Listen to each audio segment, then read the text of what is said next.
Salve nação e a polêmica no Flamengo! Uma coisa, Bap, amanhã, no primeiro horário, na primeira hora, não é depois do seu café da manhã, é antes do seu café da manhã.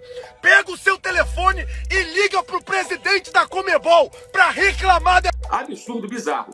Mas o Flamengo, tá? Aí vem o outro lado que eu quero chamar a atenção. Precisa entender, amigo, isso é Libertadores. E se você não conhece, se os jogadores não conhecem, alguém deveria contar. Não sei se o Flamengo desconhece a história do futebol.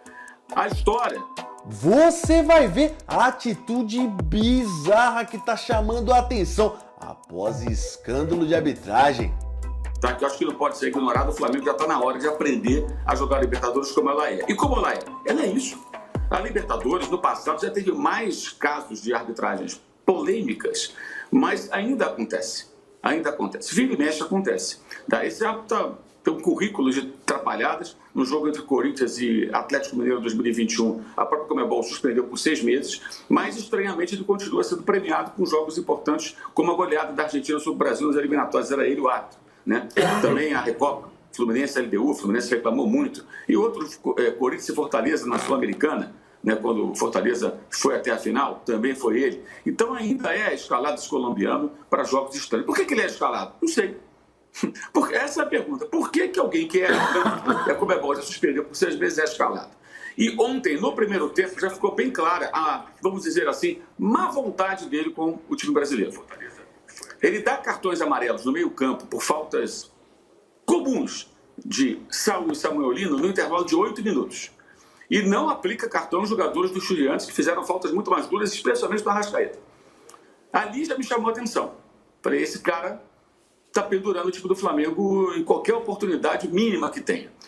E aí, no segundo tempo, o Flamengo tenta jogar em contra-ataque, tem alguns equívocos, acho, do Felipe Luiz, o time não conseguiu encaixar contra-golpe, e ele começa depois a cirurgia sem anestesia. No primeiro tempo, reclamaram de um pênalti do Samuel Lino. Eu não tenho convicção de que ele foi tocado ou tropeçou sozinho. Desculpa, eu não consigo ter certeza. Muita gente acha que foi pênalti. Ok. Mas no lance do Plata, o Facundo Rodrigues, o camisa 2, ele toca a bola com o braço direito, braço aberto, esticado, muda a trajetória da bola. Isso é pênalti toda hora. O Flamengo, por muito menos, teve um pênalti no jogo contra o Grêmio no Maracanã, que custou 2 pontos, que foi marcado, dentro dos critérios que hoje são adotados na arbitragem.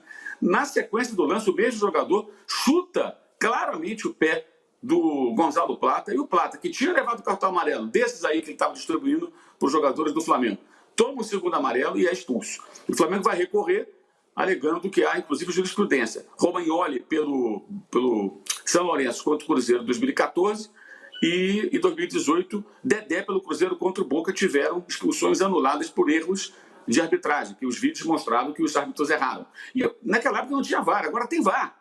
Então é indesculpável essa arbitragem, não tem explicação. Né? Então aí ele expulsa o jogador e na sequência o que acontece? Com um homem a mais, o Estudiantes vai mais para frente, acho que erra também o Felipe Luiz, deveria ter colocado o Carrascal para reter a bola, segurar o jogo no meio campo, depois mais um zagueiro, o Danilo, e aí chama mais ainda o time argentino para sua área e toma um gol de bola aérea, que a assistência é feita com o braço. A bola bate do braço, o jogador do Estudiantes vai para o camisa 9 centroavante Carrilho, e o Carrilho chuta, ela desvia do Léo Pereira, vai dentro do gol.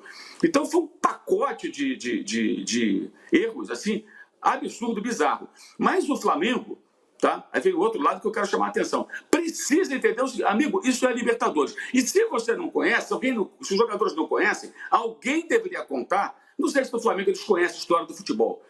A história dos Estudiantes, do senhor Oswaldo Zubeldia, né? O técnico lá dos anos 60, 70, e a história marcada por, pelo menos, situações controversas no tricampeonato desse time entre 68 e 70, com muitas reclamações de Palmeiras em 68, Nacional de Montevideo em 69 e Peñarol em 70. Os 3 títulos dos Estudiantes são marcados, como vários dos independentes, por arbitragens permissivas, jogadas violentas, até histórias que dizem que é folclore, de que Bilardo e outros jogadores atuavam com alfinetes na mão escondido para espetar o adversário. Até isso tem no dito folclore. Se é verdade ou não, nunca ficou provado. Então, é muita ingenuidade achar que vai para um jogo desse e que não pode correr o risco de ser operado sem anestesia, como foi o Flamengo. Vou dizer uma coisa, BAP. Amanhã, no primeiro horário, na primeira hora, não é depois do seu café da manhã, é antes do seu café da manhã.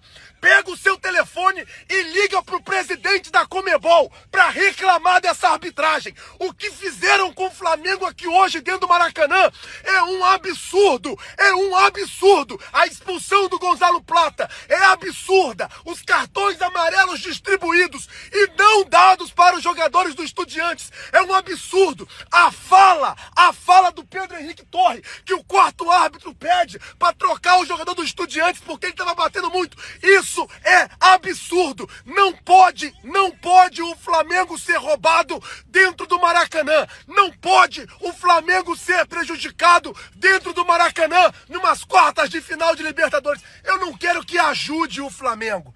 Eu não quero que seja a favor do Flamengo. Mas o que eu não quero é que seja roubado. Então amanhã, BAP, Boto, alguém do Flamengo, vá a Conmebol amanhã e represente contra esse árbitro, represente contra essa vergonha que aconteceu aqui hoje. Dito isso, 2-1, o jogo ainda não acabou. Eu vim aqui pro lado de fora porque eu tenho que fazer pós-jogo, não posso gravar lá dentro. O jogo não acabou, o jogo vai acabar agora. O Flamengo poderia ter feito muito mais. Abriu 2-0 ali com 8 minutos e agora no final acabou tomando um gol. Vambora! Libertadores é isso. E aí, nação, mano, vamos continuar repercutindo esse absurdo que aconteceu no Maracanã, né? Lógico que eu falei aqui no outro vídeo, volto a repetir, a torcida do Flamengo tá falando muito de outros erros de arbitragem e tal, mas, cara, vamos se atentar a 2 erros. Primeiro, a postura sem vergonha da arbitragem com os jogadores dos Estudiantes. Cumprimentando, abraçando os caras, quarto árbitro indo até falar com o treinador, fazendo assim, chegando perto. Cara, a postura essa não é de árbitro, vai me desculpar. A postura essa não é de alguém que tá imparcial ali na partida. E dá pra ver que a Conmebol há muitos anos tem uma boa vontade com os times argentinos, viu? Isso daí é clássico de Libertadores. Agora, o erro do Plata não dá, né? Vamos combinar aqui. O árbitro tem que ser muito horrível, tem que estar muito mal posicionado, muito mal intencionado para falar que aquela falta que ele interpretou e não foi falta no Plata, na minha visão, é para cartão amarelo. Mesmo se ele tivesse visto uma falta do jogador de Estudiantes, isso não é para amarelo nunca. Nunca. Eu já vi falta que o cara ali mata um contra-ataque e o árbitro não dá amarelo. Vai dar amarelo numa falta que ele achou que foi, como essa. Cara, ridículo. Concordo com a postura do Mauro César. Outros jornalistas falando também. Teve o Flazoeiro, enfim. Todo mundo indignado e revoltado com esse baita erro de arbitragem. Mas ó, bora botar fogo na discussão. Eu quero saber o que você acha. Eu tô falando aqui, outros jornalistas falaram, mas e aí? E você? Quero saber aqui, ó, através dos comentários embaixo desse vídeo. Mas antes de você opinar, inscreva-se no nosso canal. Bora encher esse vídeo de like. Valeu, até a próxima.